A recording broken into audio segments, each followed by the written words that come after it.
Have you ever had a moment where you suddenly realize that joy hasn't disappeared from your life, it's just been quiet for a long time? Not gone, not lost forever, just sitting patiently in the background while you've been busy surviving, coping, or simply getting through the days. That's exactly how a 72-year-old woman described it to me when she said, "I finally understand how I found joy again." And when she shared her story, it felt like she was speaking for so many people in this stage of life. If you're watching this and you're in your 60s, 70s, or beyond, you might know that feeling. Life looks calm on the outside, but inside there's a dull heaviness. The big responsibilities may be behind you. The children are grown. Work has slowed or stopped. And yet, instead of feeling light and free, you might feel empty, disconnected, or quietly lonely. No dramatic sadness, just a sense that something important is missing. Joy feels like a memory from another lifetime. That's why this conversation matters. Not because joy is something you should feel all the time, but because it's something you still deserve to feel again. In this video, I want to share how this woman gently rediscovered joy, not through big changes or forced positivity, but through small, honest shifts in how she saw herself and her days. Her story isn't about pretending everything is wonderful. It's about reconnecting with life in a way that feels real and peaceful. She told me that for a long time, she thought joy was for younger people. For those with busy lives, full calendars, and big dreams ahead of them. She believed her role now was to be grateful, quiet, and not ask for too much. But inside, there was a soft ache. She woke up, did what needed to be done, and went to bed. Days blended together. Nothing was wrong, yet nothing felt truly right either. The first shift came when she stopped waiting to feel joyful before doing things she once loved. She realized she had been telling herself, "I'll do that when I feel more motivated," or "I'll enjoy that when my mood improves." But motivation never came. Joy didn't magically appear. So one morning, she made a small decision. She said, "I'm going to act first and see what follows." She took a short walk, not for exercise, not for health, just to feel the air. She noticed the sound of her shoes on the ground, the way the sunlight touched the leaves. It wasn't a miracle moment. But something softened inside her. That's when she understood something important. Joy doesn't always arrive as excitement. Sometimes it arrives as calm. As presence. As a quiet moment where you realize you're okay right now. That walk didn't fix her life, but it reminded her that she was still part of the world, not just watching it pass by. Another thing she shared was how much joy she had unknowingly pushed away by constantly comparing her present life to her past. She kept thinking about who she used to be. More energetic. More needed. More busy. Every comparison ended with a feeling of loss. One day, she caught herself thinking, "I'm not who I was anymore," and instead of feeling sad, she paused and added, "But I am someone else now." That small shift changed everything. She began asking herself different questions. Not what can I do anymore, but what fits me now. She stopped forcing herself into old versions of happiness and started allowing new ones to emerge. Slower ones. Quieter ones.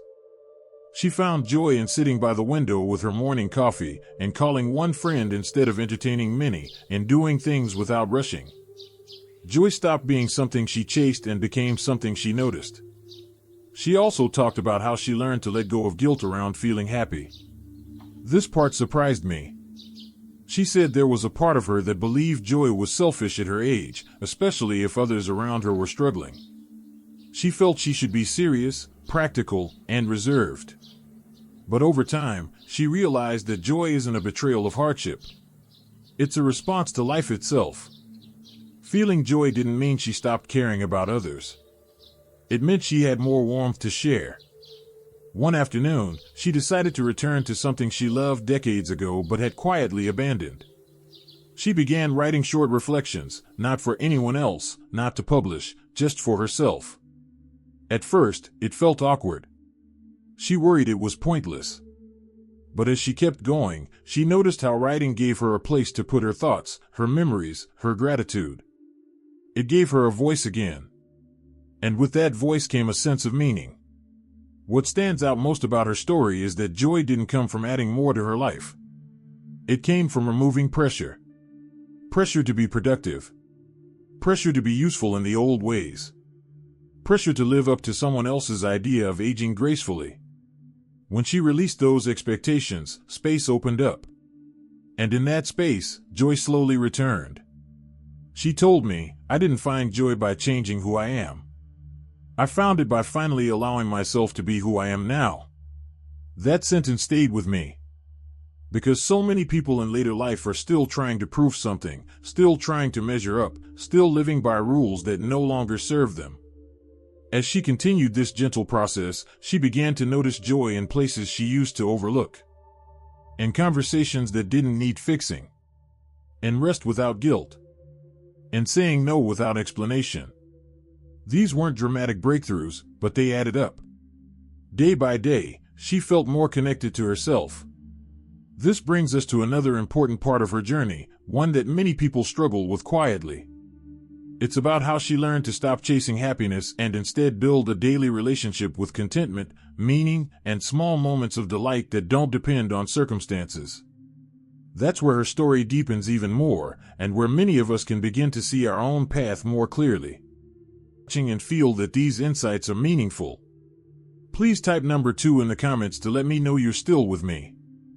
And if you haven't subscribed yet, I warmly invite you to do so, and don't forget to turn on the bell, so you won't miss any of our upcoming videos designed to uplift, inform, and inspire. Your support truly means a lot. It's what keeps us going and allows us to continue sharing thoughtful, helpful content just for you. Now, let's continue this journey together. As the days went on, she began to notice that joy didn't return all at once. It didn't arrive like a celebration or a sudden burst of happiness. Instead, it crept back quietly, in small moments she almost missed at first. One afternoon, she caught herself humming while washing dishes. Another day, she realized she'd laughed out loud at something on the radio. These moments felt unfamiliar, like meeting an old friend you hadn't seen in years. They surprised her, and they reassured her at the same time. One of the biggest shifts for her came when she stopped waiting for joy to come from other people. For a long time, she believed joy depended on family visiting more often, friends calling first, or someone else making her feel needed. When those things didn't happen as often as she hoped, disappointment quietly settled in. She didn't even realize how much power she was giving away. At some point, she decided to take that power back. She started asking herself, what can I do today that would make this day feel a little lighter? Sometimes the answer was simple, like sitting in the sun for 10 minutes or making her favorite soup. Other times, it meant saying no to things that drained her energy. She also learned to stop comparing her life to how it used to be. This was a hard lesson. She remembered being younger, busier, surrounded by noise and responsibility. At first, she thought that version of life was happier. But when she looked more closely, she realized it was just fuller, not necessarily more joyful. There had been stress back then too, worries she'd forgotten with time. By letting go of constant comparison, she made space to appreciate life as it was now. Quieter didn't mean worse. Slower didn't mean empty. In fact, it often meant peaceful. Another important change happened when she began paying attention to her inner voice. For years, it had been critical, always pointing out what she didn't do or what she should have done differently.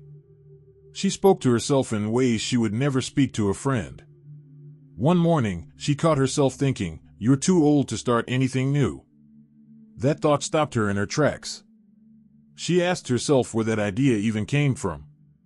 And more importantly, whether it was true. Slowly, she began replacing that voice with a gentler one. When she made a mistake, she reminded herself that mistakes are part of being human, not a failure. When she felt tired, she rested without guilt. That kindness toward herself became a quiet source of joy.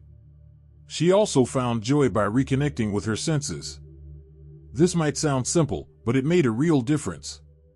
She started noticing how her morning coffee smelled, how the air felt on her skin during an evening walk, how music stirred memories she thought were long gone. Instead of rushing through her day, she let herself be present in it. These small moments didn't change her life dramatically, but they changed how her life felt. Joy stopped being something she chased and became something she noticed. There was a time when she avoided trying new things because she didn't want to feel foolish or uncomfortable. But one day, she decided to challenge that fear. She signed up for a small class at the community center, something she'd always been curious about but never tried. The first day, she was nervous. Her hand shook a little, and she worried she wouldn't fit in. But she went anyway. And to her surprise, she felt alive. Not because she was perfect at it, but because she was learning again. That feeling of curiosity, of being engaged, brought a spark she hadn't felt in years. She realized that joy doesn't require big accomplishments.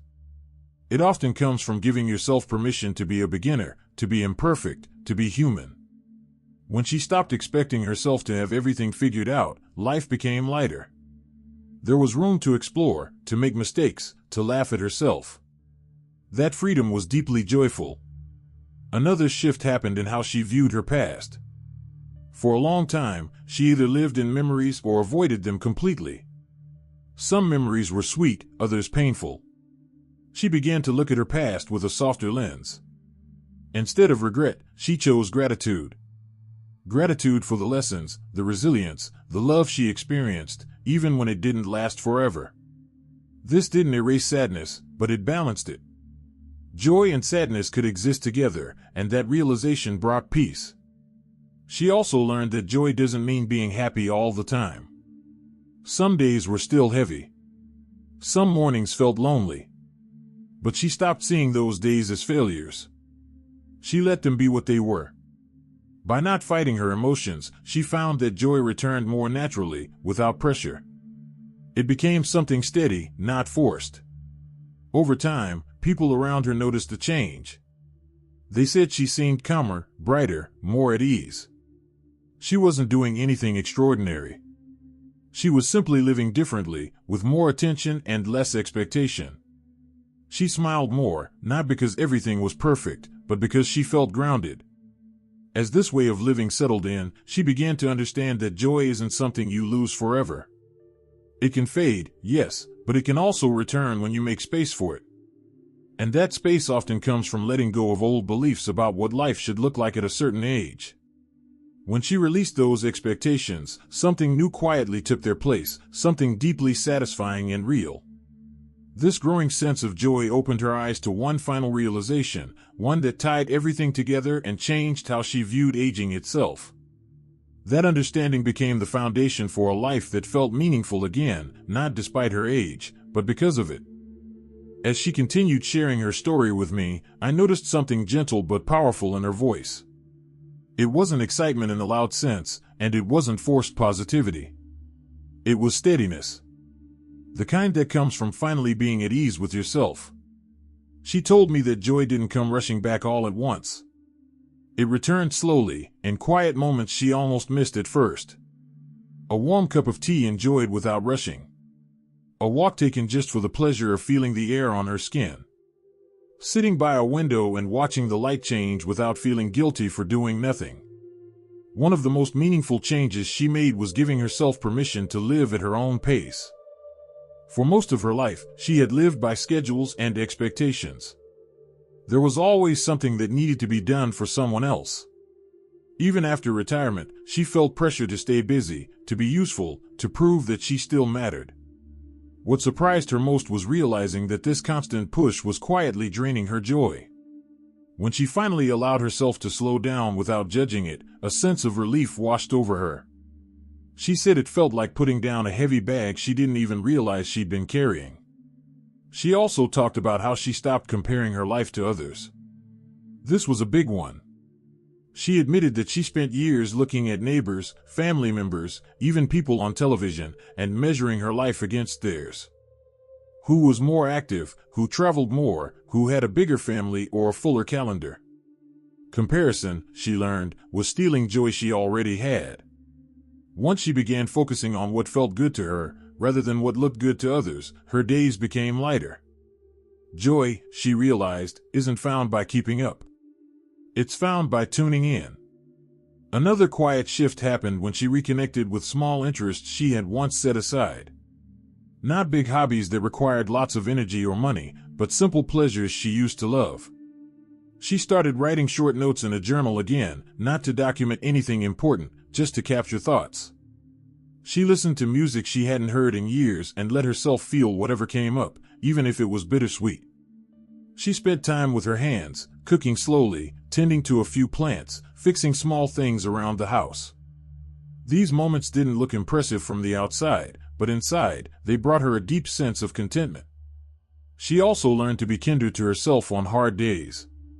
This might have been the most important part of all.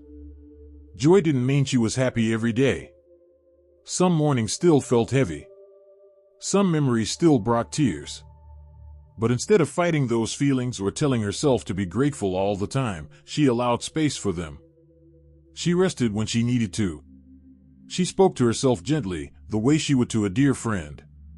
And because of that, the hard days passed more easily. Joy had room to return because it was no longer being forced. When she spoke about relationships, she smiled softly. She said joy came back when she stopped trying to fix everyone and everything. She listened more. She let conversations be imperfect. She reached out when she felt like it and rested when she didn't. Some connections grew closer. Others faded naturally. And instead of seeing that as loss, she saw it as life rearranging itself. What remained felt real, supportive, and calm. As she finished telling her story, she said something that stayed with me. She said joy didn't come from changing her whole life. It came from changing how she treated herself within it. That's something many of us forget as we grow older. We think joy belongs to the young, or to people with fewer aches, fewer worries, fewer regrets. But her experience showed something different.